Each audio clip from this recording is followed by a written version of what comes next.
Il a jeté mon repas par terre. Mais il ignorait que ce plat venait de... Il a jeté mon repas par terre, devant tout le monde. Je suis resté figé, le cœur brisé. Mais ce qu'il ignorait, c'est que ce plat venait de la personne qu'il respectait le plus, et que son geste allait le hanter. Abonne-toi pour découvrir toute l'histoire, et laisse un like si toi aussi tu crois que chaque geste révèle la vraie valeur d'une personne. La cantine bruissait comme une ruche ce midi-là. Les plateaux claquettent contre le métal, les chaises raclaient le sol, les rires et les conversations s'entremêlaient dans un brouhaha constant. L'odeur familière de frites et de sauce tomate emplissait l'air. Pour beaucoup, ce n'était qu'un déjeuner ordinaire, un moment banal de la journée. Pour moi, pourtant, ce repas avait une signification particulière. J'avais attendu ce moment avec une excitation mêlée de nervosité. Sur mon plateau, soigneusement protégé par une serviette, reposait un petit plat que j'avais rapporté de la maison. Ce n'était pas le menu habituel de la cantine. C'était quelque chose de bien plus précieux. Ma mère l'avait préparé de ses propres mains la veille au soir. Elle avait pris le temps de cuisiner spécialement pour moi, malgré sa fatigue après une longue journée de travail. Et ce n'était pas n'importe quel plat. C'était une recette transmise dans notre famille depuis des générations, quelque chose qu'elle m'offrait rarement, réservant ce geste pour les occasions importantes. Ce jour-là, elle avait voulu m'encourager. Elle savait combien j'avais du mal à m'intégrer parmi les autres, combien les moqueries me blessaient, même si je prétendais ne pas y prêter attention. Ce petit plat, c'était sa façon de me dire « Tiens bon, je suis avec toi ». Je me suis installé à une table, un peu à l'écart, comme d'habitude. Je n'étais pas du genre à me jeter au milieu des groupes bruyants qui s'accaparaient les meilleures places. J'ouvris la boîte, et aussitôt l'arôme chaud et rassurant s'échappa, me rappelant la cuisine de notre maison, les soirs passés à table en famille. Mon cœur se réchauffa, mais je n'étais pas seul à avoir remarqué. À quelques mètres de moi, un groupe de garçons riait bruyamment. Parmi eux se trouvait Julien, le plus populaire de la classe. Grand, sûr de lui, toujours entouré, il aimait briller aux dépens des autres. Il repéra aussitôt ma boîte. Son sourire s'élargit, et je compris trop tard qu'il avait trouvé une nouvelle cible. « Hé, regarde ce qu'il mange !» lança-t-il à ses amis. « On dirait un repas de bébé !» Quelques rires fusèrent autour de lui. Je baissai les yeux, espérant qu'il me laisserait tranquille. Mais Julien se leva, s'approcha de ma table et posa ses mains sur mon plateau. « Alors, c'est quoi ça ?» dit-il d'un ton faussement curieux. « Tu as demandé à ta maman de te cuisiner un petit plat spécial ?» Son ton dégoulinait de moquerie. J'essayais de trouver les mots, mais ma gorge se serra. J'aurais voulu lui dire la vérité, lui expliquer ce que ce repas représentait. Mais je savais qu'il n'écouterait pas. Sans prévenir, il saisit la boîte, la souleva bien haut devant tout le monde. « Regardez ça !» cria-t-il. Puis, d'un geste brutal, il la retourna. Le contenu s'écrasa sur le sol dans un bruit sourd, éclaboussant mes chaussures. Le silence tomba un instant dans la cantine avant que les rires n'éclatent, forts, cruels, déchirants. Je restai figé. Mon cœur s'effondra. Ce n'était pas seulement de la nourriture qu'il venait de jeter, c'était le geste de ma mère, son attention, son amour. Je sentis les larmes me monter aux yeux, mais je les retins de toutes mes forces. Je refusais de leur donner ce plaisir. Alors je baissai la tête, rassemblai mon courage et m'agenouillai pour ramasser les morceaux de mon repas. Chaque grain de riz, chaque morceau de viande souillée me paraissait une insulte. Julien, satisfait de son spectacle, retourna vers sa table en éclatant de rire, suivi par sa bande. Mais il ne savait pas. Il ne savait pas que ce plat venait de quelqu'un qu'il n'aurait jamais osé offenser. Ce jour-là, il avait déclenché quelque chose qu'il n'imaginait pas. Je passai le reste du déjeuner, assis devant mon plateau vide. Les rires résonnaient encore dans ma tête comme un écho interminable. Chaque fois que je fermais les yeux, je revoyais le plat s'écraser au sol, la sauce éclabousser mes chaussures, les regards moqueurs fixés sur moi. Ce n'était pas seulement de la nourriture qu'il avait piétinée, c'était la dignité que ma mère avait glissée dans cette boîte, la force qu'elle essayait de me transmettre. Quand la sonnerie retentit, je sortis de la cantine le plus vite possible. Serrant mon sac contre moi, pour me protéger du monde. Dans le couloir, je croisai Élise, une fille de ma classe, qui m'adressa un regard désolé. Elle ne dit rien, mais je lus dans ses yeux une question silencieuse. « Pourquoi tu ne réagis pas ?» Je n'avais pas de réponse. Je passais l'après-midi dans un brouillard, incapable de suivre le cours. Julien, lui, paradait comme un coq. À chaque pause, il répétait la scène, exagérant mes réactions, imitant ma voix tremblante. « Non, pas mon petit plat !» lançait-il, suivi d'éclats de rire. Ses amis riaient aux larmes. Même certains qui n'avaient rien vu finissaient par rire aussi, juste pour appartenir au groupe. Moi, je me faisais petit, espérant que la journée se termine.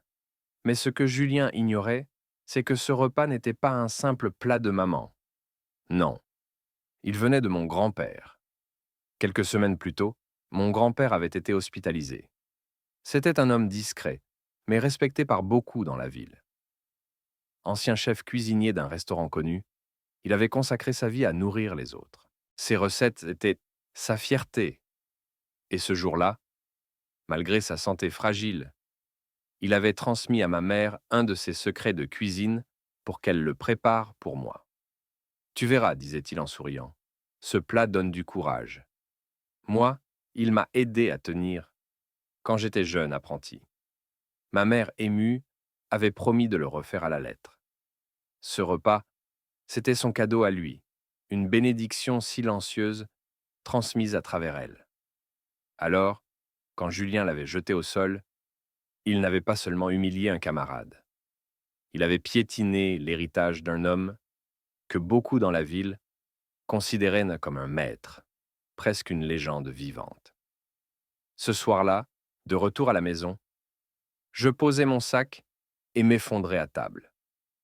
Ma mère comprit tout de suite que quelque chose n'allait pas. Je lui racontai mot par mot ce qui s'était passé. Ses yeux s'embuèrent de larmes, puis se durcirent d'une colère contenue. « Ils ont ri ?» demanda-t-elle d'une voix basse. « Oui.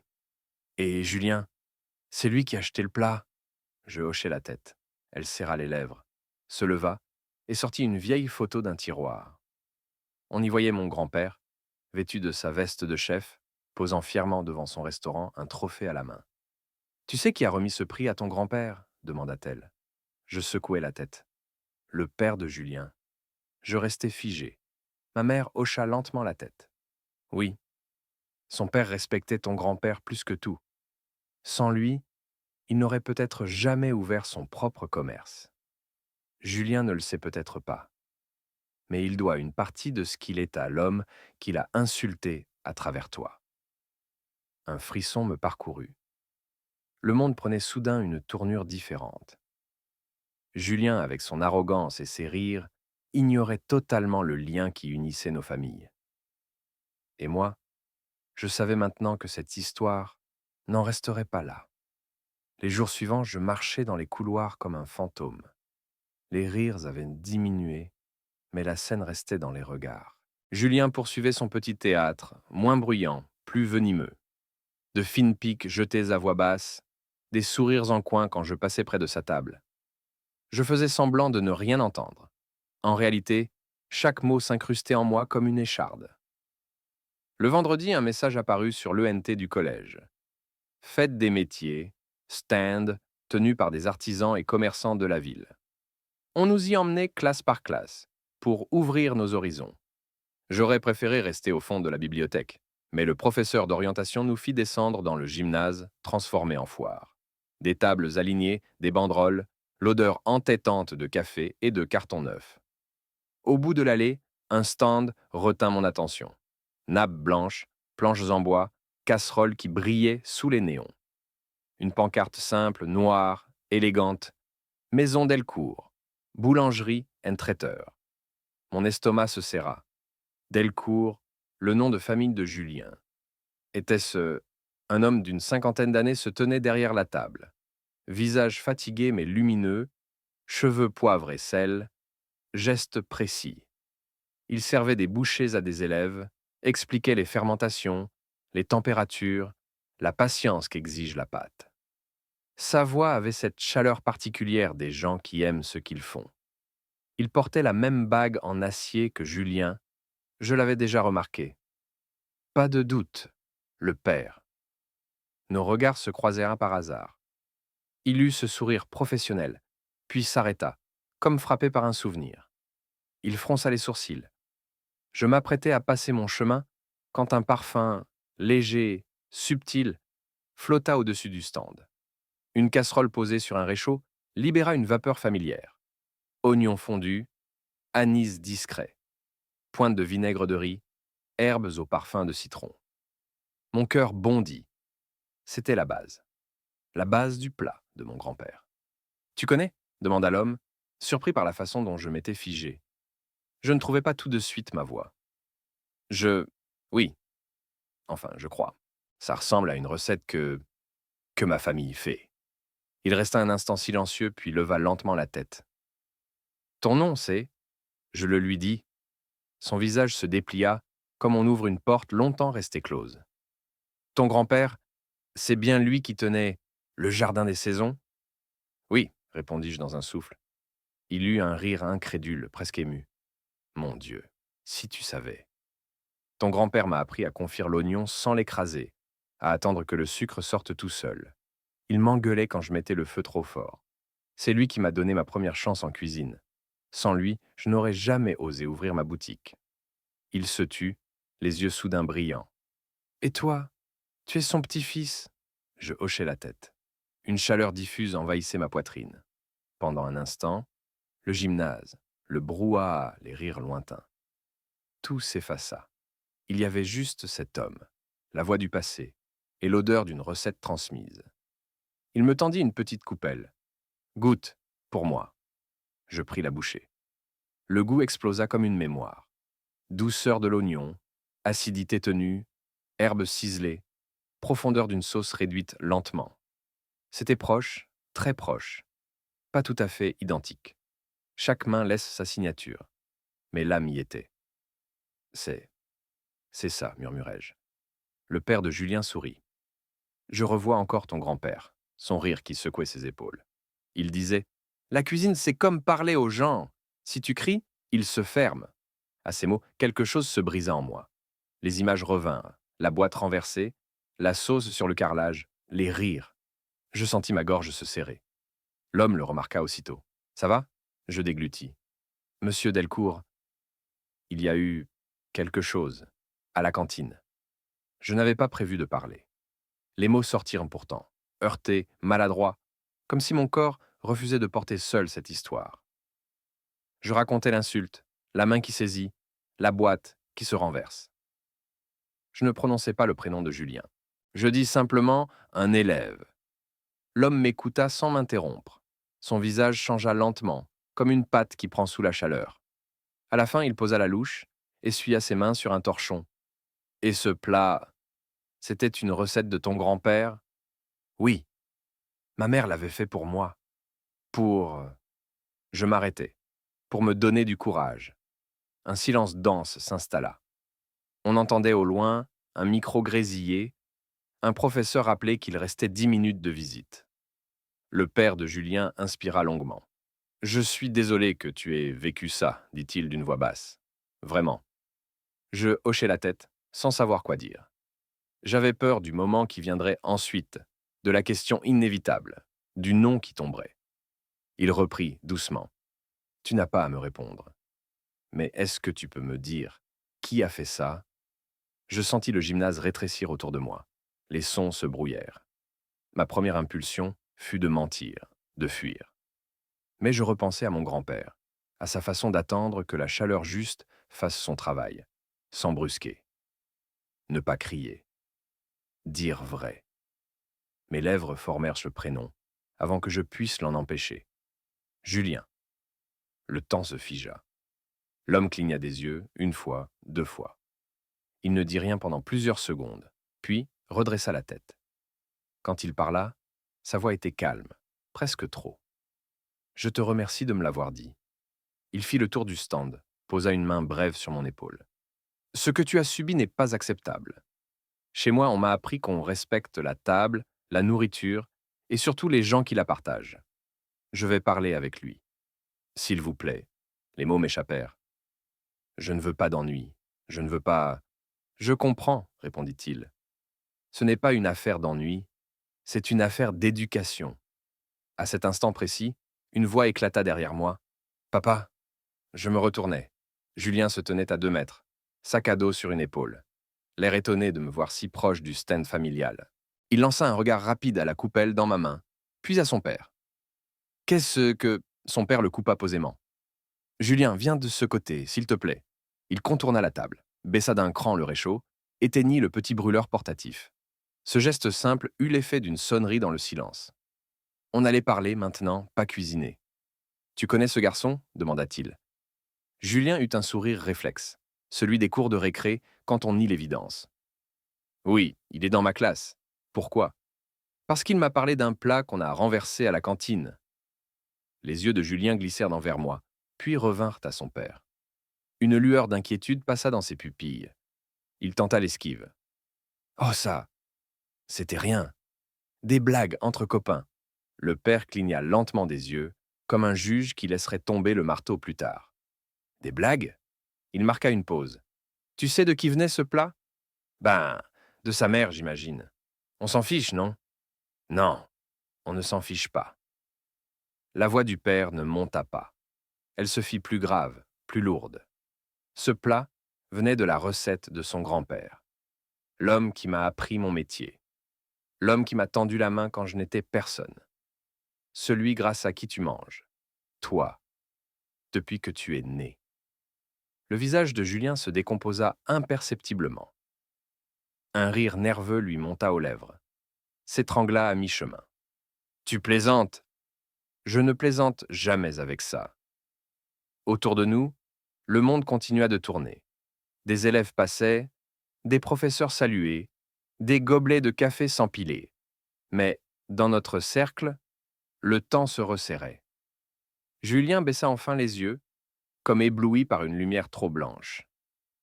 Son père reprit, plus doux. Julien, il y a des choses qu'on ne jette pas seulement parce qu'elles se mangent, parce qu'elles portent en elles le travail, la mémoire, la dignité des gens. Quand tu as renversé ce plat, tu n'as pas seulement humilié quelqu'un, tu as piétiné une histoire qui nous dépasse. Il se tourna vers moi. Je te promets de réparer ce qui peut l'être. Je sentis quelque chose se délier dans ma poitrine. Pas du soulagement, pas encore. Plutôt la sensation que la vérité venait d'entrer dans la pièce et que chacun allait devoir lui faire une place. Le père fit un pas en arrière, rechaussa son tablier, mais sa voix reprit, adressée à nous deux. Demain, j'organise une petite démonstration à la boutique pour la fête des métiers. Portes ouvertes, dégustation. Je vais préparer la recette. Et je raconterai d'où elle vient. Il fixa son fils. Tu seras là, Julien.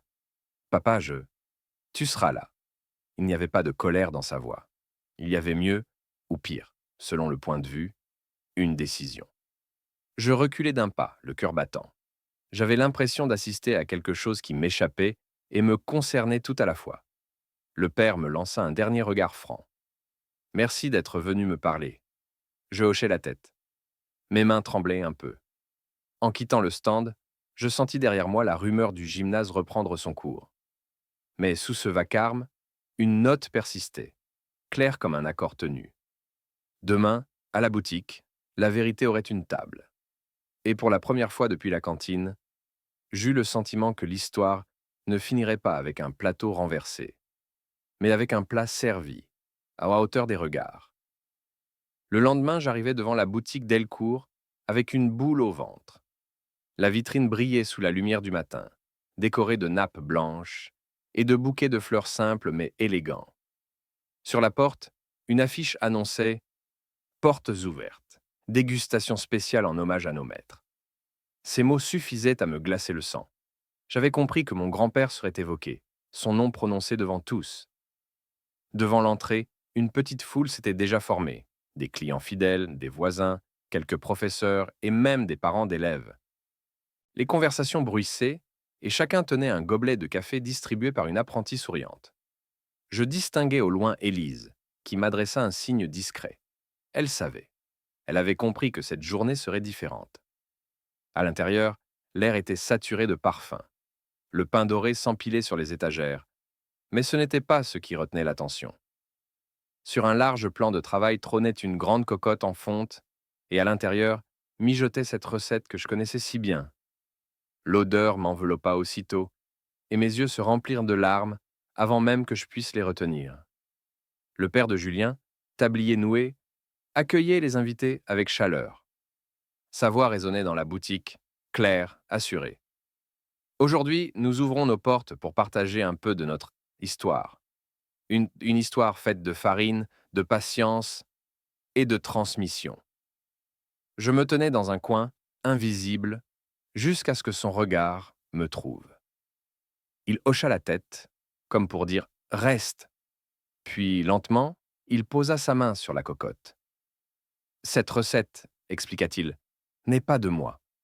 Elle m'a été confiée il y a bien longtemps par un homme qui n'est plus parmi nous, mais dont la mémoire vit encore dans chaque saveur. Un homme généreux, qui croyait que la cuisine était d'abord une façon de respecter les autres. » Le silence se fit. Les gens écoutaient, suspendus à ces mots.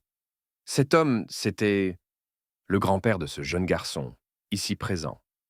Toutes les têtes se tournèrent vers moi. Je sentis mes joues s'enflammer. Les chuchotements commencèrent, certains reconnaissant mon nom, d'autres se rappelant mon grand-père et son restaurant. Puis, derrière le comptoir, une silhouette apparut. Julien. Il portait le même tablier que son père, mais son visage était fermé, presque hostile. Son regard croisa le mien une fraction de seconde avant de se détourner. Son père l'appela d'une voix ferme. « Julien, viens ici !» Il s'exécuta à contre-cœur, traînant les pieds. Devant tout le monde, son père posa une main lourde sur son épaule. « Julien a commis une erreur récemment. Une erreur qui m'a blessé autant que ce garçon. » Le murmure monta dans la salle. Julien pâlit. Ses yeux cherchaient une échappatoire, mais il n'y en avait pas. Il a manqué de respect à une recette, à une mémoire, et surtout à un camarade. Et dans ma maison, on ne laisse pas passer ce genre de choses. Julien serra les dents. Je vis ses poings se contracter. Pendant un instant, j'eus presque pitié de lui. Lui, le roi de la cour de récré, exposé devant tous, réduit à ce silence humiliant. Mais une petite voix en moi souffla.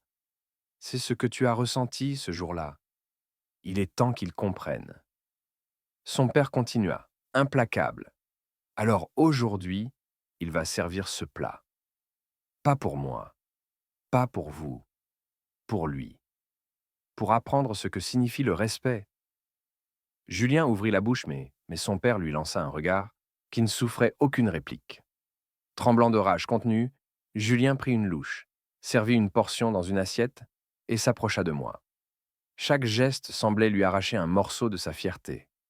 Quand il tendit l'assiette, ses yeux évitèrent les miens, mais ses lèvres murmurèrent, presque imperceptibles, « Pardon ». Je restai figé. Je voulais savourer ce moment, le voir s'effondrer comme il m'avait fait tomber. Mais à la place, je sentis mon cœur s'alléger. Je pris l'assiette, et d'une voix que je ne reconnus pas moi-même, je répondis « Merci ». Autour de nous, un tonnerre d'applaudissements éclata. Certains parents hochèrent la tête. D'autres essuyèrent discrètement une larme. Le père de Julien, lui, posa les deux mains sur la table et conclut. On ne transmet pas seulement des recettes, on transmet des valeurs. Et aujourd'hui, je crois qu'une leçon a été apprise. Je goûtais une bouchée. C'était comme un retour en arrière. La douceur, la chaleur, la mémoire de mon grand-père. Mais cette fois, je n'étais plus seul à la porter. Toute la salle partageait ce souvenir avec moi. Julien, à côté, semblait plus petit que jamais. Mais dans ses yeux, brièvement, je crus voir une étincelle différente. Peut-être que, sous la honte, quelque chose avait commencé à germer. La journée s'acheva, dans un tourbillon étrange. Les invités quittèrent peu à peu la boutique. Certains en me serrant la main, d'autres en me lançant des paroles que je n'aurais jamais imaginé entendre. Ton grand-père était un grand homme. Tu peux être fier de lui. Et de toi. Moi, je hochai la tête, le cœur encore bouleversé, comme si j'avais ouvert une porte trop longtemps verrouillée. Quand la foule se dispersa, il ne resta que nous. Moi, Julien et son père. Le silence pesait lourd. Julien triturait nerveusement la lanière de son tablier, ses joues rouges d'embarras. Son père posa enfin une main ferme sur son épaule. « Julien, il y a des fautes qu'on répare avec le temps. Mais certaines doivent être reconnues immédiatement. Ce garçon mérite plus qu'un pardon murmuré. » Julien baissa les yeux, inspira profondément et, d'une voix tendue, dit enfin : « Je suis désolé. Pas seulement pour la nourriture, mais pour tout. Les moqueries, les rires. Je n'aurais pas dû. » Ces mots m'atombèrent dans la pièce comme des pierres dans un puits. Pas parfait, pas élégant, mais vrai. J'avais attendu ce moment sans vraiment y croire. Je ne répondis pas tout de suite. Je le regardais, et soudain je vis non plus l'arrogant qui m'avait humilié, mais un garçon comme moi, perdu dans ses contradictions, prisonnier de son rôle de populaire. « Je t'accepte tes excuses, dis-je simplement, mais comprends que ce que tu as brisé n'était pas qu'un repas. » Il hocha la tête, incapable de soutenir mon regard plus longtemps.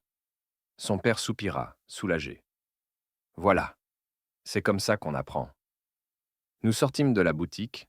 Le soleil couchant enveloppait la rue d'une lumière dorée. Les passants marchaient, indifférents à ce petit drame qui venait de se jouer. Pourtant, pour moi, tout avait changé. Sur le chemin du retour, Élise me rejoignit. Elle avait tout vu. Elle marcha un moment en silence, puis dit doucement : « Tu sais, ce jour-là, à la cantine, je voulais intervenir. Mais je n'ai pas osé. Aujourd'hui, quand je t'ai vu tenir tête sans même crier, j'ai compris quelque chose. Tu n'es pas faible. Tu es fort. » Ces mots me touchèrent de plus que je ne l'avouais. J'avais cru toute ma vie que la force, c'était de rendre les coups, de hausser la voix. Mais je découvrais que parfois, la vraie force, c'était de rester debout, malgré la honte, malgré les rires, et d'attendre le moment où la vérité se montrerait d'elle-même. Le soir, à table, je racontais tout à ma mère. Elle resta silencieuse, ses yeux brillants. Puis elle sourit, ce sourire fatigué mais fier que je connaissais si bien. « Ton grand-père aurait été fier de toi. Pas parce que tu as gagné, mais parce que tu as compris ce que vaut vraiment une recette. C'est du respect. » Je baissai la tête, ému. Devant moi, elle avait déposé une nouvelle assiette du fameux plat.